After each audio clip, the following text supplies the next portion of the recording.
questions. Front row, middle. Dave? Hi, Ryan. How quickly do you want to fill the void that Jeff Hafley has left? Is there a rush to do it, or do you kind of want to take your time, or just does it depend on what candidate you're looking at? Yeah, it depends. I mean, I obviously want to do it as quickly as we can, but you know, we're going to get the best in America because it's Ohio State. So we want to make sure we make the right decision, and you know, for a lot of reasons. But you know, we're going to get the best coach in America to go coach that position, and that's what's great about Ohio State. So you know, we're going to move quickly, but we want to be smart as well. Just for clarity, a lot of fans have asked about the 2-year agreement that Urban used to ask his coaches for. That was nothing that was in a contract, though. That was just a gentleman's agreement. There was nothing that was written into a contract, correct? That's right. Thank you. Third row left. Dan? Ryan, how important is it to have guys like Greg Madison and Matt Barnes, who have been a co-defense coordinator, have been in the defensive back rooms, to kind of help you through that transition when Jeff Hafley leaves? Yeah, I mean, that's huge. Those guys have been around. Obviously, Larry Johnson's been around. You know, Greg and you know, Al Washington. All those guys are you know, huge for us. And so I mean, it's been a group effort, and certainly going to miss Jeff and wish him nothing but the best of luck. He's going to do a great job at Boston College, but we got a great staff there. We're going to go find somebody else to fill it in, and we'll be fine. When you built your coaching staff, did you do that by design, to have 2 co-defensive coordinators, to have 2 defensive backs coach, so if somebody did decide to leave, you're not starting from scratch? That's exactly it. That's why you do it that way. You know, when you bring in one guy to run the whole thing, and then all of a sudden he leaves, that's a problem. But you know, the idea of this defense was something that I had a vision of. 4 down front with, you know, cover 1, cover 3, a lot of single high, and that's what Jeff fit perfectly. That's what Greg and Larry believed in. That's what Matt Barnes had done at Maryland, and what you know, Al had done in his past. So it all fit, and so we're going to keep that going. That's the idea. We're not all of a sudden going to change. You know, Jeff came in to run this defense. He did a great job, but we're just going to, you know, fill that in, and we're going to continue to do the same thing that we're doing on defense in the future. Far left. Lori? Coach, I know it's a business trip. Players always talk about bowl trips being business trips, but you've got Christmas coming up. You want this to be something that they can both celebrate today and remember tomorrow. How do you balance them focusing on the task at hand and getting the most enjoyment out of this as possible? Yeah, we try to do the best we can to make it a trip that they can enjoy. It's a reward, but this one's a little different because we still have a lot on the line here. And, you know, so it goes back on the seniors, and we're going to talk about that today in our team meeting. And you know, we still have a lot of work to do here on campus before we get out there, but this is a little different. You know, their curfews are going to go earlier, and you know, we shouldn't really have to enforce those if we have the team that we want. And you know, while they have to enjoy it, they will enjoy it. It doesn't mean that you know, we don't understand what's at stake, and I think our guys do a great job of that. Who are the connections you rely on when you look to replace Hafley? Like, who are the guys whose opinions on defensive football that you respect enough that you're going to tap them and say, what do I need to replace this guy? Oh, you always have a list. You always have people that you have ready, because you know that in this world, you go to a place like Ohio State, you do well, things like this are going to happen, and you can either go hire somebody that's going to be here for 7 or 8 years, or you can go hire the best in the country. We're going to go hire the best in the country because that's what I look those guys in the eye and tell them. I told the DBs last year at this time, I'm going to go get the best guy in the country. They didn't know who Jeff Hafley was, and now they love him. They're going to miss him, but I'm going to do the same thing again next year. Go get the best there is. And, you call around to different people that you respect, but usually the people that you bring in are people that you know really well and you trust. Second row left. Bill?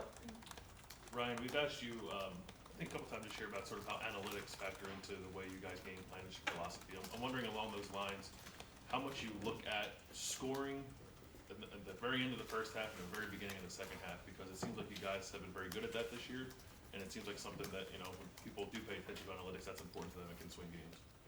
Yeah, I mean, I think when you look at it, that is a very important part of the game, that area right there.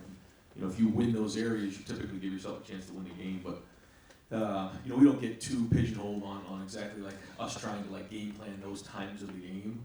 But certainly there's when you're talking to the guys, you say, hey, this is a big point of the game. We have to really be on point right here. You just kind of talk about those things, and I think the more the guys play the game this year, the more experience they have. They understand those critical times in the game where you have to be on your game, and like you're saying, those are important. But to say you game plan or do anything different in those moments, that's probably not accurate. Have you felt like you have been fairly successful in those moments? Like maybe aside from the late touchdown Wisconsin scored, it seems like you guys were pretty good there. Yeah, no, I think we have been pretty good in those areas, and you know, it's important. You know, we look at some of the great teams. You know, look at those years under Belichick with Patriots. Those guys were unbelievable in those spots right there. And so, yeah, I mean, you try to do the best you can to get a feel for those games when it's right. There's also been times where, you know, at the end of the first half, we've taken a knee just because we had to get ourselves under control. And I think it was the Penn State game. Remember, we were like midfield, and it was like, let's just get back in at halftime. So some of it's a feel too, you know, and it has to go along with the analytics as well.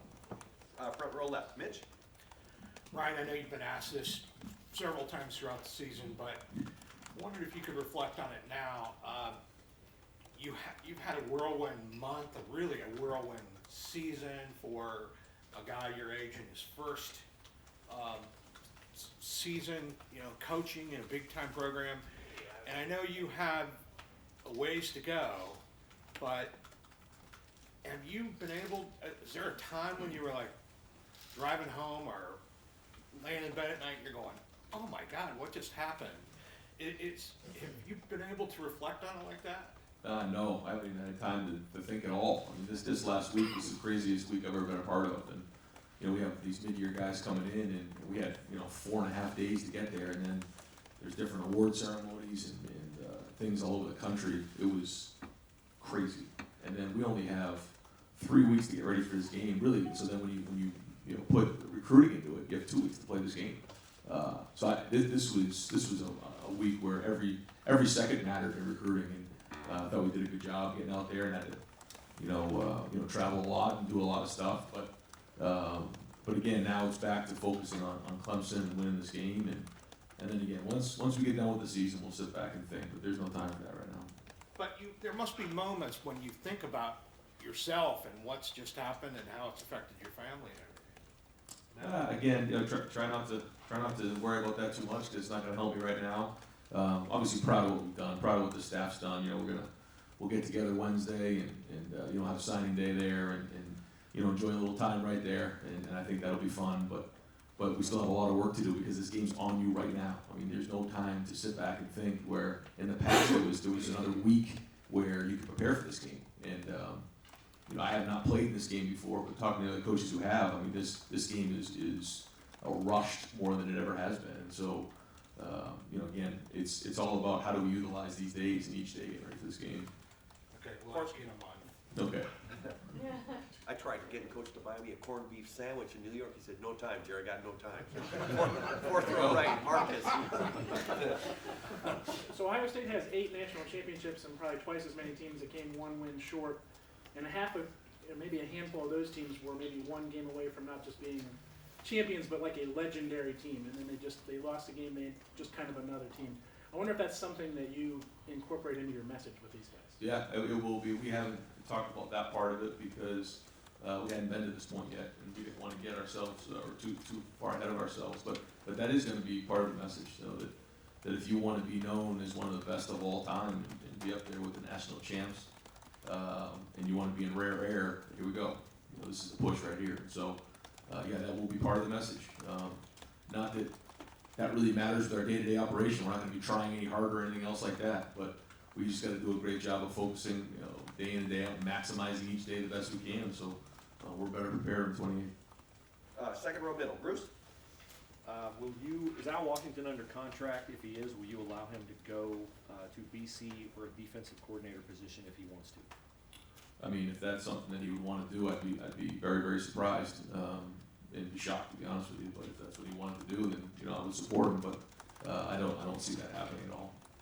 You were at the Heisman, Hurts, Burrow, Fields, all transfer QBs.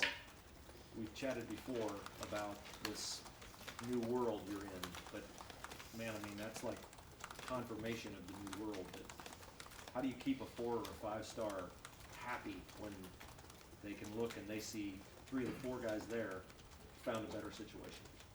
I think it just goes to show you what you know the temperature of you know quarterback play is right now in college football, and I think especially when you look at our situation, you know, you had Dwayne, you had Joe, and now you have Justin. It's just amazing to think that those have been really the 3 quarterbacks that have been in that room over the last 2 to 3 years. It's just amazing, and So happy that it worked out for Joe. You couldn't happen to a better person or a better family, and just awesome to see. But yeah, I mean, it's one of those things I think you just have to deal with on a year-to-year basis and try to figure out the best way to manage your team. And it's not easy. You like to have 4 quarterbacks. It's almost impossible not to have 4 quarterbacks on your roster that are on scholarship because they all want to play right now. And the great thing about coming to Ohio State is you're going to get developed at a high level.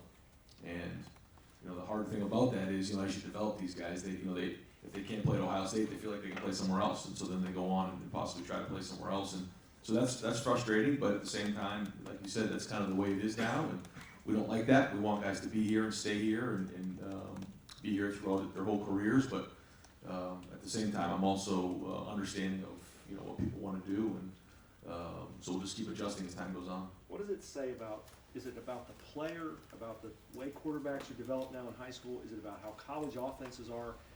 In the case of Fields and Hurts, they show up, they didn't sit a year. I mean, Joe was at least at LSU for a year and played, but it's like instant results with Justin Fields and Jalen Hurts in totally new systems.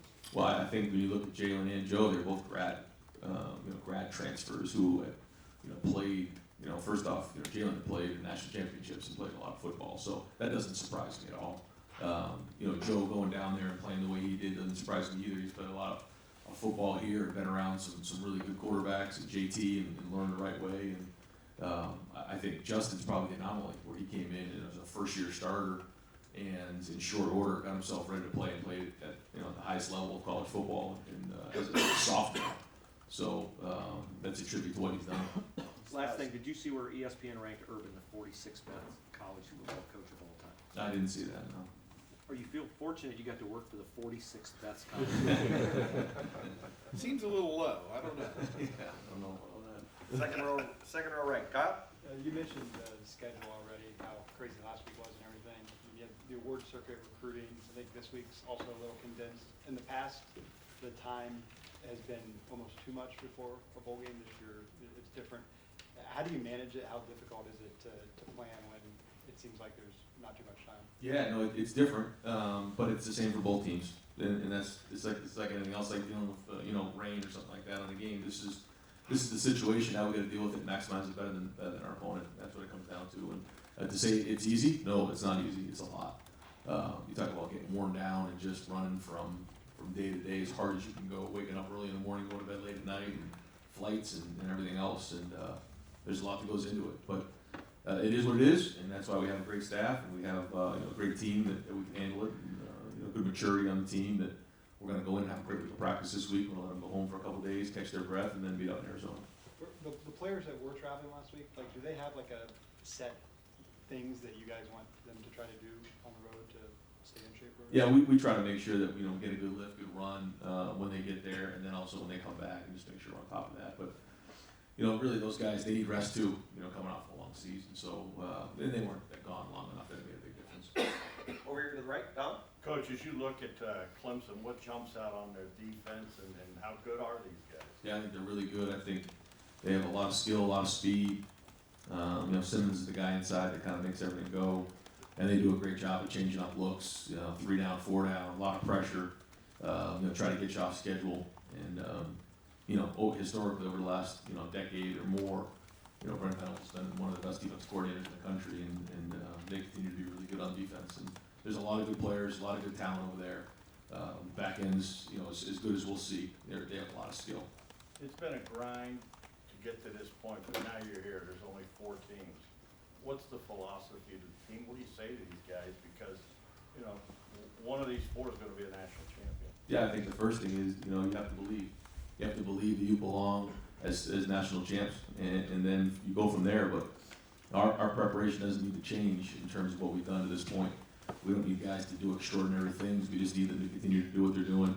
But I think the most important thing is, at any cost, whatever it takes to go win, you do. So everybody has to be willing to do whatever it takes. Selfishness can't be in the way at this point. I mean, it has to be everybody on board doing everything they can to win every play. And you talk about every yard mattering, every first down mattering, every series mattering. That's going to be the case here. And so all hands on deck, got to be really efficient, and we have to believe we can win the whole thing.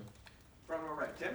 Yeah, Ryan, when you go against a Venables defense, can you pull your hair out almost trying to find tells, clues, et cetera, of what's coming? I mean, just sort of what's kind of the approach you have to take as you're preparing for that kind of defense? I mean, there's a lot that goes into it. You know, you got to do a great job with the scout teams. You got to do a great job in giving them a clean plan, and then you just go about the business of continuing watching film, doing a great job with the scout team, giving the guys the blitz patterns, and then communicating and practicing at a high level. You know, you've been here almost to the day after 31-0. What has changed about your this offense now that's better suited to play a Clemson in this kind of setting? I mean, over these 3 years, what do you think you guys have really established? You know, again, I wasn't here, and I wasn't in that game, and Right. I actually really didn't watch that game all that much. But I know that, you know, I'm proud of what we've done in terms of the last couple of years. We've kind of adapted both of the offenses to who we've had. You know, it's been JT, it's been Dwayne, and now it's Justin. And you know, I think that, you know, the offenses really fit who the quarterbacks are really well and their strengths. And I think, you know, for the most part, taking care of the football, we play with good tempo. We stay on schedule, try to be, you know, penalty free, and then play well in the red zone. And as long as you can do those things right there and stay on schedule, you know, you're going to score points. And then when you compare that with the defense and complement that with the special teams, then you got a chance to win a game. One last quickie, when you send these guys home for a couple of days on Wednesday, what would be your instructions to them? Obviously, you want them to enjoy time with their family, but they're not going to be home for Christmas, you know? Right. I mean, just what do you want them to think about? Yeah, well, I think, again, you want to rest, and that's what it comes down to, the idea of sending them home to be with their families, get away for a little while, because, again, after a long, long season, you know, you need a little bit of a break, and they won't be home for Christmas. So I think it's the right thing to do, and they show up in Arizona energized. But as much as they're relaxing in the back of their mind, they know they got a job to do, and so when they arrive on Sunday, it's all hands on deck, and we have all week to prepare. Second row left, Ari? Hey Ryan, even as recently as last year, like you were like Jeff Hafley, right? Like you were a young, solid mind in that field, and people were excited about you, and you even had job offers to leave earlier than what happened here at Ohio State. I was wondering your personal experience being in the same exact position, and ironically enough, he's at a place that you once coached. How did that put you in a position to help not only understand the position he might be in, but guide him? Yeah, I mean, it's tough this time of year especially, but Jeff's a pro, and he understands, you know, how to compartmentalize things, and he'll do a great job of that. But yeah, I mean, it's one of those things where, you know, I thought Jeff handled it the right way. You know, we got through the Big Ten championship game, won the game, and then he kind of went about his business of going after that. It wasn't during the rivalry week, it wasn't during championship week where he was really spending a lot of time doing that. You know, I thought you know, his dedication with these players in his program for the opportunities he gave him, and I thought he handled that the right way. And he's going to a great place. Boston College is a great place. Obviously, I was there for 9 years and got my master's degree there with great people there. And so, you know, between Martin Jarman and Father Jack and Father Leahy, I mean, they'll do something good there, and you know, he'll do a good job.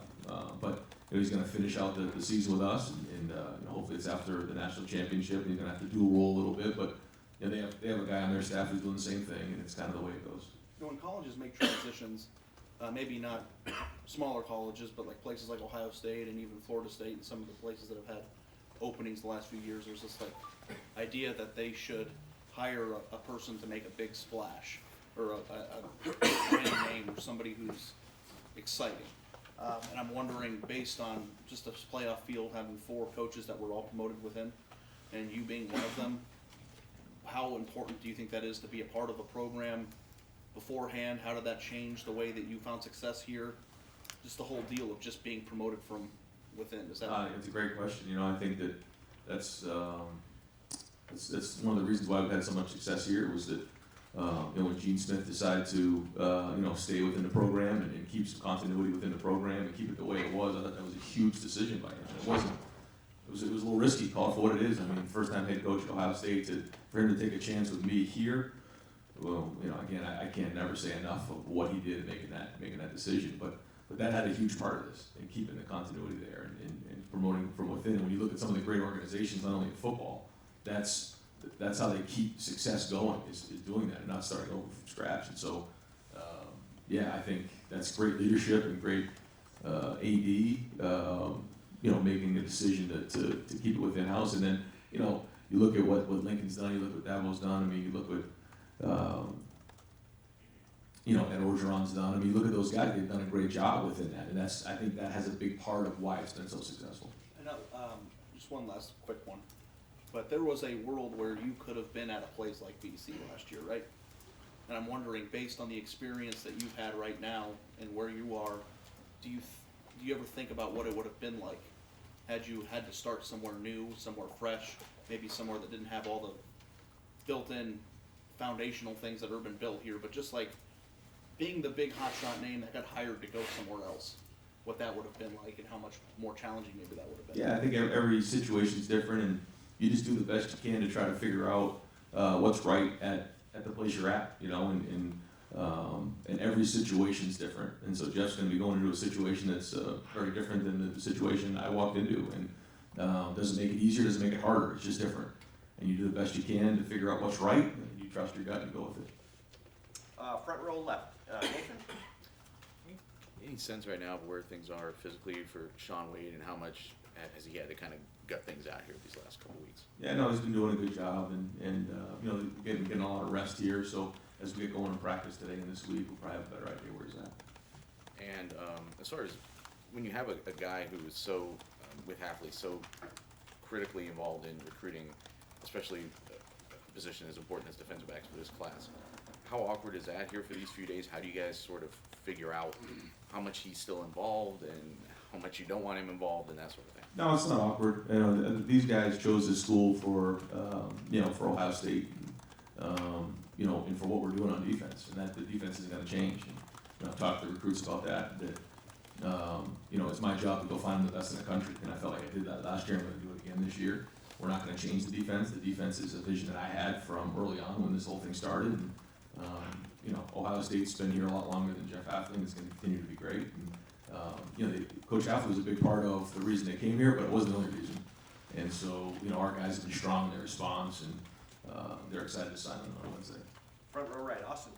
Ryan, are these, you've talked about the value of these practices several times, but are they more like an off-day bye-week practice because you don't have a game this week, or is this a game week? Yeah, this one's a game week. So we practiced Friday, Saturday. That was more of, like you're saying, a bye-week practice, and then we're into game week. With, you talked about Justin on that Friday before the Big Ten title game, and obviously the toughness has shown, and he was limited in practice that week. Has that still been the case for him last week? How close do you think you can get him back to full mobility by next week? Yeah, no, I think with this rest, he's going to be at 100%. Second row right, Tony? You've already talked quite a bit about the recruiting, and how much, I guess, reassurance have you had to talk to the defensive backs specifically? No names, obviously, but just reassuring them that things are going to be fine and you'll have somebody. Yeah, with the guys on our team. Yeah. With the recruits, I'm sorry. Oh yeah. Talk to those guys, every day for the most part, and the response has been good. It's been great, and certainly they're disappointed that they're not going to get coached by Jeff, but they're excited to sign. They've been great. It's been really positive. They understand, this is an unbelievable program that's on the rise. We have a great defensive system, and there's great opportunity in the back end next year. Guys are going to be coming in with an opportunity to play, and so that's exciting. So they're excited to be here, and they're excited to find out who's going to coach them, but they will in time. But I promised them I'm going to give them the best situation possible to make sure that they can reach all their dreams and goals, and that's the whole idea, is that they committed, to me as the head coach and to Ohio State, and they understand that, and that's my response. Do you expect all 5 of them to then sign on this week? I do. And then lastly, are you expecting to sign 2 quarterbacks this year? I don't know. Yeah, we're still working through that, but here's the deal. Right now, we want to make sure that we have, 4 quarterbacks in that room, at least 3. And so that's something that's not easy to do. And so we're trying to figure that out. Like we said before, with the quarterback situation, it's tough to make sure we have that, but we have to make sure that quarterback room is solidified moving forward. Right in front, Joey? Ryan, one of the reasons people say quarterbacks were able to play right away, freshman, sophomore, so earlier in their careers is quarterback training growing up. Justin, Trevor, they both had like private quarterback coaches in middle school, so did other quarterbacks. With Justin, did you find him be a big benefit from that? Did he come in polished? Just like, what's your sense on how much that may have influenced him growing up? Yeah, I don't quite know. I mean, I know that he was exposed to, a high level of football, just in terms of his understanding of, situations of playing the game, of coverages, things like that. Pretty good coming in. Didn't know our offense and hadn't played, but he wasn't like raw coming in. I thought they did a good job. I mean, again, the most exciting thing about Justin Fields is he still has a huge ceiling. I can't wait to work with him again in the offseason and keep growing from here. But he certainly, in order to play the way he did this year, he had to come in with a certain level of foundation, and he did. What beyond just the developmental side, what about mechanical, like footwork, like things like that? That's all stuff we're gonna look at in the offseason. And just with the recruiting or with Brennan White, he went in the transfer portal last week. Obviously, if guys go in the portal, they're still allowed to come back, and because of you might lose a lot of guys in your secondary. Is he leaving? Would you consider bringing him back? What's just the status with him? I don't know what update on right now. Third row right, Rob? So you're crisscrossing the country the last, 4 or 5 days, doing award shows and whatnot. How hard is it to remain in the moment? I assume you hear the clock ticking with Right. this game coming. To be there for the guys and not be thinking ahead to the game. Or is that a challenge, A, and B, do you have like iPads and you're looking at things while you're on the road? Just talk about, I assume you don't just put it aside while you're, those two things. Yeah, no, right after the game after we got done with the selection show, Joe loaded up my iPad full of film, and when I was on the plane or in the hotel room, we had time, was watching film and trying to get ahead, and so was the staff, but that's not easy to do when you're out there recruiting and you're just running from place to place and airport to airport, like you said, award show to award show. But you just do the best you can with it. You're not going to be perfect. It's not going to be perfect. You wish you had another week, but they don't either. So they're dealing with the same situation. So again, we just want to maximize the best we can and handle it better than they do. And the second last thing here is, they have two games on Chase now where he's been okay, but not like he was earlier in the season, at least to our eyes. What can you do differently with Chase and moving forward here into this game? Yeah, I mean, I think there's all kinds of different things you can do, but at the end of the day, if they really want to slide and chip and put 3 guys on them, then it's going to be hard. That's where the other guys have to step up. But again, anytime they decide to do something like that and put extra resources into stopping Chase, they're giving up something else. And so, our defensive staff will be looking at that and try to figure out, how we can get a schematic advantage. Did teams try to do that early in the season and just didn't have the personnel, or is this sort of just a last 2-game phenomenon, or are you surprised it didn't happen earlier? Yeah, I think it's a combination of 2 things. I think they had a year's worth of film, and I think that they did a good job scheming. But then also, those are good teams now. They're top 10 teams with good players, and so I think it's a combination of 2 of those things. Over to the right, Clay? You said it's game week. Is the game plan in on Clemson? That's this week. So today's like a typical Tuesday practice for us. So Tuesday's first, second down, Wednesday's third down red zone, and then Thursday's kind of our polish. So we're into a Tuesday right now. You were in the room when Joe Burrow made that speech, and as a result of what he said about Athens and Southeast Ohio, I've seen on Twitter he's raised like $60,000 at food pantries, etc. He took that thing to a whole new level, did he not? Yeah. Beyond the game. Yeah. In his response. How you've talked about him ad nauseum, but Right. it's damn impressive. To be there and to experience that was one of those things. I'll remember till I'm 80 years old. That was a cool night and moment as I've ever been around, because Joe, although he thought that out, that was just him being himself. And for him to go through what he's been through, play the way he's played, see the emotion of what this has meant to him and his family, unbelievable. You talk about class, there's not a classier guy out there. And I was just humbled to be in the room and just to be a part of his journey. Last 2 reporters' questions, front row right, Bill? Yes, is Corey Dennis going to Colorado State? Can you make that official or confirm it? I don't know if they have or not yet, so I don't want to blow him up, but I know he has a chance. Al Washington's name was brought up. Do you foresee any other coaches leaving? Is that you think the staff is going to be intact other than obviously Jeff? No, I'd be surprised that that stuff happens. Yeah, I mean, I think we're in pretty good shape, pretty solid, and not heard of anything otherwise. And in terms of the recruiting class on Wednesday, it's considered top 5. How good do you feel about that? how much uncertainty is there going into Wednesday? No, I feel great about the class. And I know, you can get in the top 5, top 3, you start to, you figure out who likes a guy, who doesn't like a guy. And we know sometimes those are really accurate, sometimes they're not accurate. But I know this, we're gonna sign a really good class this year, really excited about it, really good people, really good prospects. And final questions, front row left, Doug? Ryan, you'd obviously worked with Mark Pantoni as an assistant here in recruiting, but can you describe sort of how you guys, how your relationship has worked this year, him understanding your vision of how you want to go about recruiting, and he worked for Urban almost his whole life, and now he's working for you. How have you guys worked together to shape this class? Yeah, well, I think I just have a tremendous amount of trust in what Mark's opinion is, the way he works. I kind of let him run the personnel department is the best way to put it. And that's recruiting. There's a lot that goes into that. It's not just evaluating. That's a big part of it, but that's only some of it. It's everything else. It's the organization of recruiting trips, the organization of weekends. It's the organization of the staff, where we put people, the recruiting, everything. He does it all, and organizes the numbers, and so the amount of trust that I have in him is off the charts. And what he's done this year and helped put together this class, you can't put a value on that. And just thinking about the class you're pulling together now, when you arrived here in January of 2017, Ohio State was about to pull in a class that was number 2 in the country. That you see all the 2017 guys that are driving this team forward right now. Do you remember what you thought of, when you got here and you saw, hey man, Chase Young's coming here, and then you get Jeff Okuda? Just what did you think of that class as that's what the first class was when you got here?